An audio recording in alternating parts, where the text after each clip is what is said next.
حضرت موسیٰ علیہ الصلاۃ والسلام فرعون کے دربار میں پہنچے اور فرعون نے پھر ان سے کہا کہ ان ھذا لساحر علیم، یہ تو جادوگر ہے اور جاننے والا جادوگر، بہت اچھا جادو آتا ہے اس کو. فَلَنَأْتِيَنَّكَ بِسِحْرٍ مِثْلِهِ، اے موسیٰ ہم بھی ایسا ہی جادو لے کر آئیں گے اور ہم تجھ سے مقابلہ کریں گے جادو میں. دیکھو اللہ تعالیٰ کی ایک عادت کیا ہے کہ اللہ رب العزت جس پیغمبر کو جس قوم میں بھیجتے ہیں نا اسے معجزے اسی حساب سے دیتے ہیں، کیونکہ وہ لوگ اس چیز کی حقیقت کو سمجھتے ہیں. حضرت موسیٰ علیہ السلام کا جو دور تھا نا، یہ بہت خوب اچھی طرح سمجھو. حضرت موسیٰ علیہ السلام کے دور میں جادو کا بڑا زور تھا. کرتب جیسے ہوتا ہے نا، آج کل آپ نے یوٹیوب پہ ویڈیوز دیکھی ہوں گی، رومال سے کیا نکال دیتے ہیں؟ کبوتر. یہ جادو ہے. تو یہ فن جو ہے نا یہ بڑا عجیب ٹیکنیکل فن ہے. نظر کا کیا ہوتا ہے اس میں؟ دھوکا ہوتا ہے. تو یہ فن حضرت موسیٰ علیہ السلام کے دور میں عروج پر تھا، بہت ترقی کی تھی اس فن نے. اللہ نے حضرت موسیٰ علیہ السلام کو اسی سے ملتا جلتا معجزہ دیکھ کے بھیجا. وہ لوگ لاٹھی سے سانپ بھی بناتے تھے، رسیاں پھینکتے تھے سانپ بن جاتی تھی، اس قسم کے شعبے دکھاتے تھے. اگر وہ لوگ جادو کے علم سے واقف نہ ہوتے تو وہ یہ کہہ سکتے تھے یہ کیا ہے؟ جادو ہے. لیکن جو جادو کو جانتے ہیں وہ فوراً پہچان جائیں گے کہ ہم جو کچھ کر رہے ہیں وہ نظر کا دھوکا ہے، اور موسیٰ جو کر رہا ہے وہ حقیقت میں لاٹھی کیا بن رہی ہے؟ سانپ بن رہی ہے. یہ بس میں نہیں ہے بھائی، یہ بس میں نہیں ہے، یہ نہیں ہو سکتا. تو اللہ تعالیٰ چاہتے تھے کہ حضرت موسیٰ کی نبوت پورے مصر شہر میں ثابت ہو جائے. تو یہ پورا مرحلہ جو ہے نا فرعون کے سامنے، یہ پورا پروسیس سے گزارا گیا. اس پورے عمل کو معجزہ بھی وہی والا دیا گیا جو جادوگر دکھانا چاہتے تھے. تو اب پتہ چل گیا کہ اللہ نے حضرت موسیٰ کو پہلی دفعہ لاٹھی کیوں پھینکوائی اور سانپ کیوں بنایا، اس سے مانوس کرنے کے لیے کہ یہ لاٹھی بار بار سانپ بنے گی. صحیح ہے نا؟ اور اسی سے آپ کی نبوت کا سکہ جمے گا، اسی سے آپ کی نبوت ثابت ہوگی. تو کوئی اور قوم ہوتی نا وہ کہتی بھائی ہمیں نہیں سمجھ میں آ رہا، یہ بھی جیسے لوگ رومال سے کبوتر بنا دیتے ہیں تو انہوں نے لاٹھی سے سانپ بنا دیا تو کیا ہے. تبھی فرعون نے پہلے ہی دیکھتے ہی کہہ دیا کہ یہ تو جادو ہے، تو ہم دن رات دیکھتے رہتے ہیں. کوئی رومال سے کبوتر بناتا ہے، کوئی بدنی کیا کرتا ہے، کوئی کیا کرتا ہے، تو انہوں نے لاٹھی سے کیا بنا دیا؟ سانپ. تو اب موسیٰ علیہ السلام سے اس نے کہا فَلَنَأْتِيَنَّكَ بِسِحْرٍ مِثْلِهِ، موسیٰ یہ کوئی مسئلہ نہیں ہے، میرے محل میں جو تو بات کر رہا ہے نا یہ تو نے یہ دکھایا، ہم بھی ایک ایسا جادو لے کر آئیں گے. فَاجْعَلْ بَيْنَنَا وَبَيْنَكَ مَوْعِدًا لَا نُخْلِفُهُ نَحْنُ وَلَا أَنْتَ مَكَانًا سُوًى. اب تو بتا کہ مقابلہ تو نے کس دن کرنا ہے، مقابلے کی ڈیٹ آپ دو. فرعون کو اطمینان تھا نا کہ میں مقابلہ، میرے پاس تو ہزاروں جادوگر ہیں، میں بادشاہ ہوں، تو مجھے ڈرنے کی ضرورت نہیں ہے. لوگوں کا خیال تھا کہ حضرت موسیٰ علیہ السلام کوئی ایسی جگہ بتائیں گے جہاں 2-3 آدمیوں کے علاوہ کوئی بھی نہ ہو، تاکہ اگر مقابلہ ہار جائیں تو لوگوں کے سامنے معاذ اللہ ذلت نہ ہو. جو آدمی جس کو اپنے حق پر ہونے پہ تردد ہوتا ہے وہ کبھی بھی کھلے عام مناظرہ، وہ کہتا ہے بھائی مناظرہ ہوگا پائپ کے نالے میں بیٹھ کے، میرے اور آپ کے علاوہ کوئی تیسرا آدمی موجود بولو بھائی نہیں ہوگا. تو فرعون نے کیا کیا؟ تو فرعون نے کہا کہ اب آپ بتاؤ. حضرت موسیٰ کو موقع مل گیا، فرمایا موعدکم یوم الزینہ، جو عید کا دن ہے نا، عید کا دن جس میں سب لوگ جمع ہوتے ہیں، اس دن مقابلہ ہوگا کھلے عام. موعدکم یوم الزینۃ وان یحشر الناس ضحیٰ فتولی فرعون، فرعون نے مجلس ختم کی. فجمع کیدہ، اور پورا زور لگا دیا، جو تدبیریں تھیں نا اس کی، جو بھی حکومتی وسائل اور ذرائع ہوتے ہیں وہ سارے اس نے، بولو نا یار، جمع کر لی. کتنے وسائل ہوں گے حکومت کے پاس؟ تو بہت مسائل. علماء کہتے ہیں ہزاروں، بعض نے کہا 50,000 جادوگر، واللہ عالم. ہزاروں جادوگروں کو اس نے کیا کر لیا؟ جمع کر لی.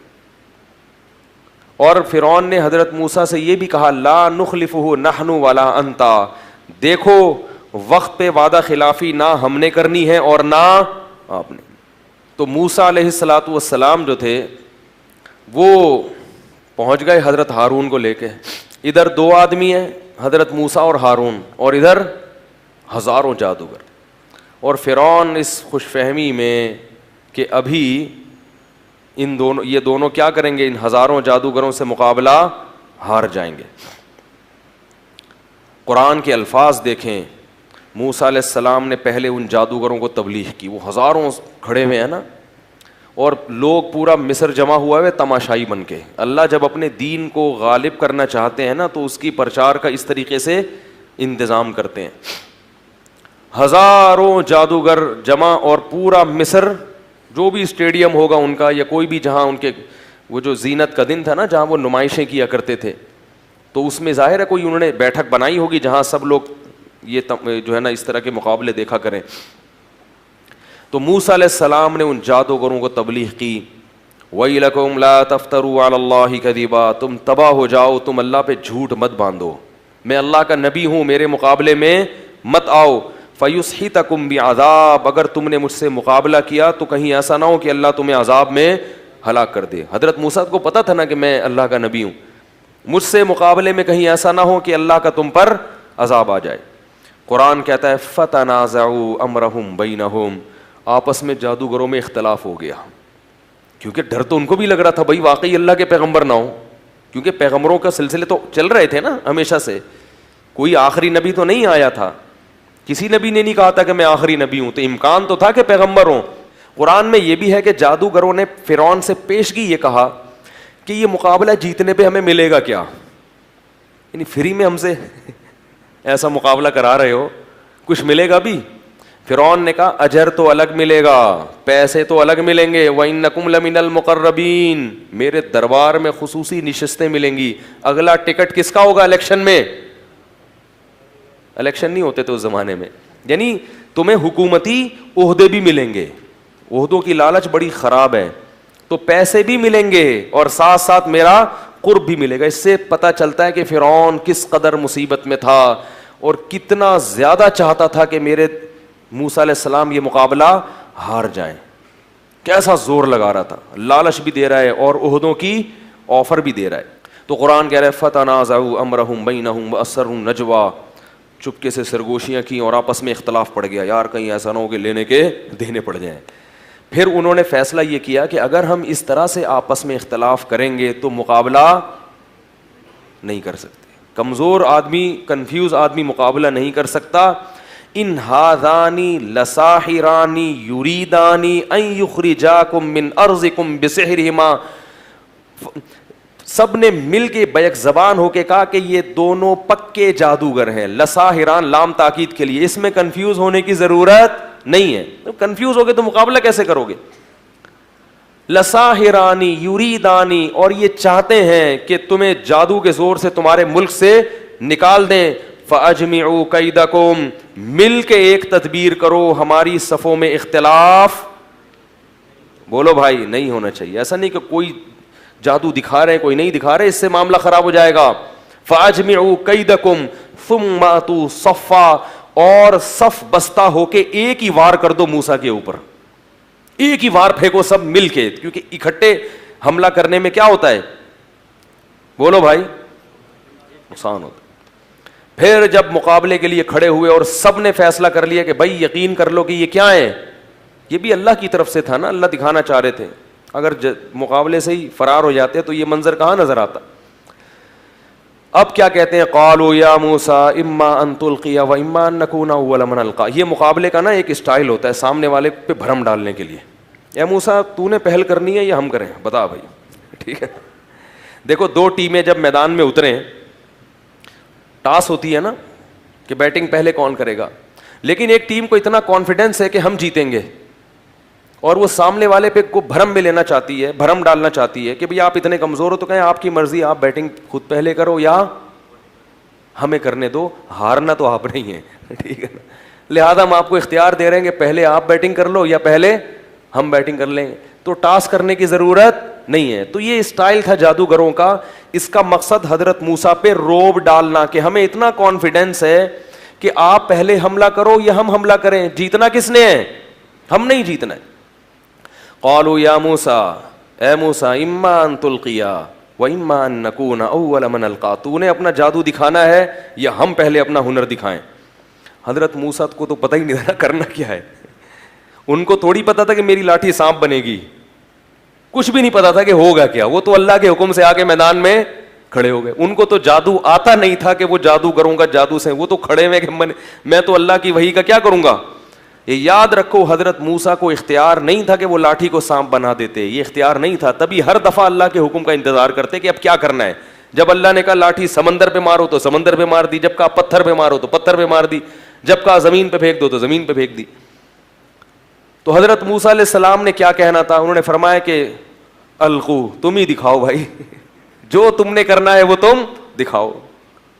کیونکہ حضرت موسیٰ کو تو معلوم نہیں تھا کہ میں نے کرنا کیا ہے. قرآن کہتا ہے فَأَلْقَوْا حِبَالَهُمْ وَعِصِيَّهُمْ, وہ تمام جادوگر نا ایک ہاتھ میں رسی اور ایک ہاتھ میں ان کے لاٹھی تھی, وہ سب یہ لاٹھی اور رسیاں لے کر آئے. اور فَأَلْقَوْا, ان لاٹھی اور رسیوں کو زمین پر ڈال دیا. جیسے ہی زمین پر ڈالا ہے, یہ بڑے بڑے سانپ بن کے, پھرتیلے سانپ بن کے حضرت موسیٰ کی طرف دوڑنے لگے. اور یہ لوگ یہ منظر دیکھ رہے ہیں. حضرت موسیٰ نے یخیل الیہ من سحرہم انہا تسعی, اللہ فرماتے ہیں جادو ایسا لوگوں کی آنکھوں پہ کیا کہ سب کو یہ لگا کہ یہ سانپ بن کے دوڑ رہی ہیں. قرآن کہتا ہے جب حضرت موسیٰ نے یہ منظر دیکھا کہ اتنے سارے سانپ میری طرف دوڑتے ہوئے آ رہے ہیں, فأوجس فی نفسہ خیفۃ موسیٰ, موسیٰ کو دل میں کیا محسوس ہوا, خوف. یہ طبیعی چیز ہے, یہ ایمان کے خلاف بولو بھائی نہیں ہے. جتنا بھی فتح کے وعدے ہوں, جب انسان یہ منظر دیکھتا ہے تو طبی طور پر پہلے اپنی لاٹھی سے سانپ بن کے دیکھا تھا نا, تو علم یعقب, پیچھے مڑ کے نہیں دیکھا تھا. اب ہزاروں سانپ آ رہے ہیں. فأوجس فی نفسہ خیفۃ موسیٰ, موسیٰ نے اپنے دل میں کیا محسوس کیا, خوف. اللہ فرماتے ہیں قلنا, ہم نے وحی کی, لا تخف اے موسیٰ, خوف مت کر, انک انت الاعلی, آج کے دن تو ہی غالب رہے گا. آج میں نے اپنے دین کو کہ برحق ہونے کو دنیا کے سامنے دکھانا ہے کہ فرعون جو دین لے کر آیا ہے وہ برحق نہیں ہے. پیغمبر جو دعوت لے کر آتے ہیں وہ دعوت برحق ہوتی ہے. اے اللہ کیسے کرے گا, القی ما فی یمینک, اے موسیٰ تیرے دائیں ہاتھ میں جو لاٹھی ہے نا, اس سے پتہ چلتا ہے ہمیشہ حضرت موسیٰ لاٹھی کے ساتھ میں پکڑتے تھے دائیں ہاتھ. اس سے پتہ چلتا ہے کہ دائیں ہاتھ کا استعمال زیادہ کرنا چاہیے. پیسوں کا لین دین, پانی پینا, کھانا کھانا, چماٹ مارنا, یہ سب کس سے ہونا چاہیے, دائیں ہاتھ. الٹا ہاتھ برے کاموں کے لیے. تو یہ نبی صلی اللہ علیہ وسلم کا حکم ہے, دائیں ہاتھ کا استعمال جو ہے نا, اس میں برکت اللہ نے رکھی ہے. پیسوں کے لین دین اس سے کیا کرو. خیر, القی ما فی یمینک, تیرے دائیں ہاتھ میں جو لاٹھی ہے اس کو زمین پہ ڈال دے. جیسے ہی حضرت موسیٰ نے وہ لاٹھی ڈالی ہے تو انہوں نے تو یہ دکھایا تھا کہ یہ سانپ, یہ رسیاں ایسے ہیں جیسے سانپ, حقیقت میں وہ سانپ نہیں بنی تھی. ادھر حضرت موسیٰ نے جو لاٹھی زمین پہ ڈالی تو وہ حقیقت میں اژدہا بن گئی, حقیقت میں بن گئی, اور ایک ہی لمحے میں ان ہزاروں سانپوں کو کھا گئی.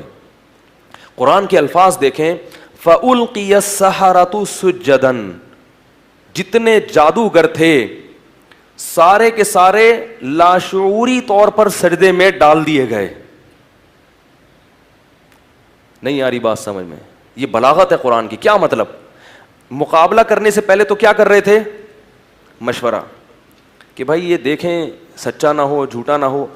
اب حضرت موسیٰ پر ایمان لانے کے لیے, اور ایمان ایسا تگڑا کہ حضرت موسیٰ کے سامنے یہ جب سجدہ جب کرتا ہے نا انسان, جب عشق میں پاگل ہو جائے, عشق میں کیا ہو جائے, یہ نہیں کہ اے موسیٰ ہم ایمان لائے, یہ تو بعد میں کہا, پہلے کس میں گرے ہیں.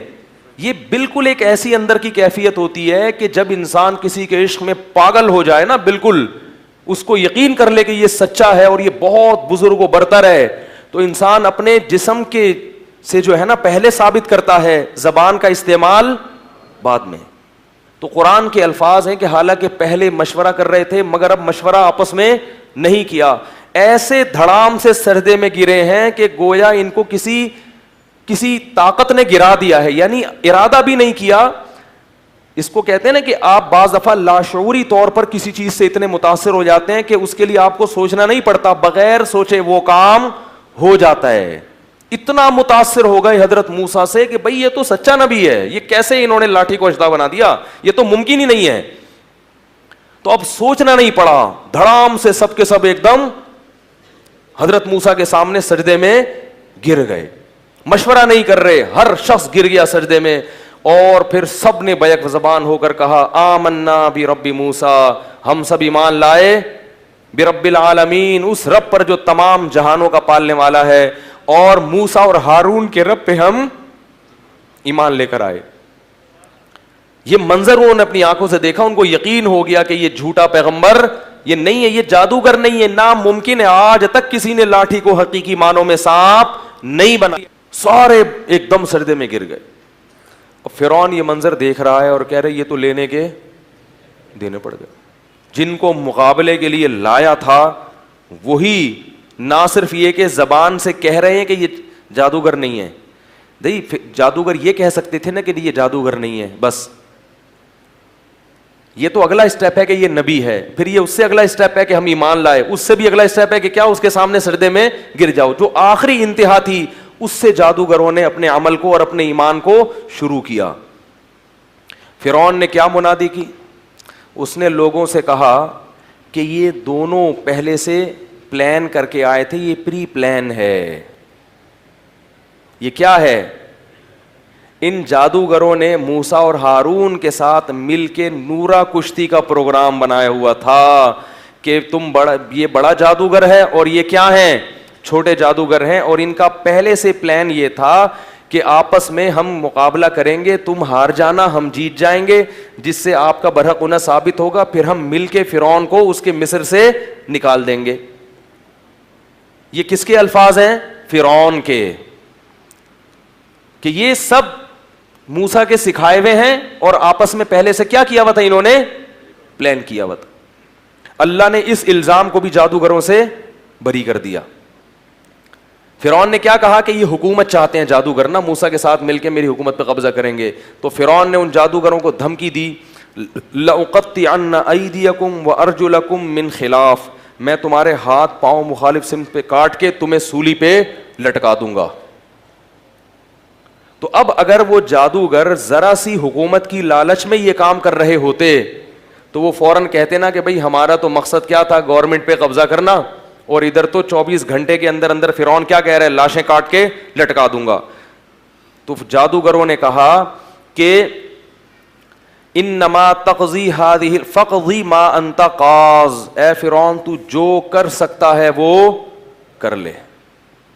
اس سے پتہ چل گیا کہ نورا کشتی بھی, بولو بھائی, جب اللہ حق کو واضح کرتے ہیں نا تو ایسے دودھ کا دودھ پانی کا پانی کر دیتے ہیں, مگر جس کی قسمت میں ہدایت نہیں ہوتی وہ بدبخت پھر بھی ہدایت حاصل. اگر نورا کشتی ہوتی تو وہ کٹنے کے لیے تھوڑی تیار ہوتے, وہ کہتے یار دیکھو جو سیاسی لوٹے ہوتے ہیں جن کا مقصد قوم کی خدمت نہیں ہوتا, سب کی بات نہیں کر رہا, جو بیان سن رہے ہیں ان کے علاوہ کی, کہ جن کا مقصد قوم کی خدمت نہیں ہوتا, تو اگر وہ کسی ذاتی مفاد میں ایک جماعت کے ساتھ سلوک کرتے ہیں تو اگر ان کو کہیں اور مفاد نظر آئے تو ادھر سے لڑک کے ادھر چلے جائیں گے. کیا خیال ہے؟ تو یہ علامت ہوتی ہے کہ بھائی تمہارا اپنا تو کوئی موقف اور نظریہ ہے نہیں, تمہیں جہاں مفاد نظر آئے, ہاں وہ مفاد کبھی دنیاوی ہوتا ہے, کبھی ملک, کبھی کبھار اس میں مفاد ہوتا ہے, لیکن ہوتا مفاد ہے. اب اگر جادوگروں کا مفاد حکومت ہوتی تو وہ کٹنے کے لیے کبھی بھی تیار نہیں ہوتے. تو جادوگروں نے کیا کہا فرعون کو, جب فرعون نے دھمکی دی, جادوگروں نے کہا لن نؤثرک علی ما جاءنا من البینات, اے فرعون موسیٰ کے برحق ہونے کے جو ہمارے پاس دلائل آ گئے ہیں نا, ان دلائل پر اب ہم تجھے ہرگز ترجیح نہیں دے سکتے. وما جاءنا من الحق, اور حق ہمارے پاس آ گیا ہے, اتنا واضح آ گیا ہے کہ اب ہم تجھے ترجیح نہیں دے سکتے. انا آمنا بربنا, ہم اپنے رب پر ایمان لائے ہیں, موسیٰ پر نہیں. اصل ایمان کس پر ہے؟ موسیٰ کے رب پر. یہ تیرا اور موسیٰ کا مقابلہ نہیں ہے, یہ تیرا اور رب کا مقابلہ ہے. تو ان جادوگروں نے کیا کہا, لن نؤثرک علی ما جاءنا من البینات والذی فطرنا, جس خدا نے ہم کو پیدا کیا اس خدا پر ہم ایک انسان کو ترجیح دیں, یہ نہیں ہو سکتا.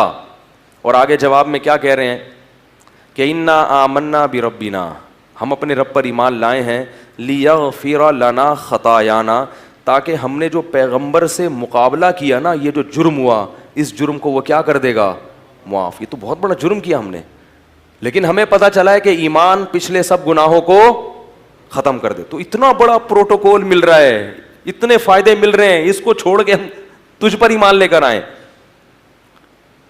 اور یہ بھی کہنے لگا جادوگر, یہ دیکھو 1 سیکنڈ کا ایمان ہے, لیکن کتنی حکمت اور بصیرت کی باتیں ہیں.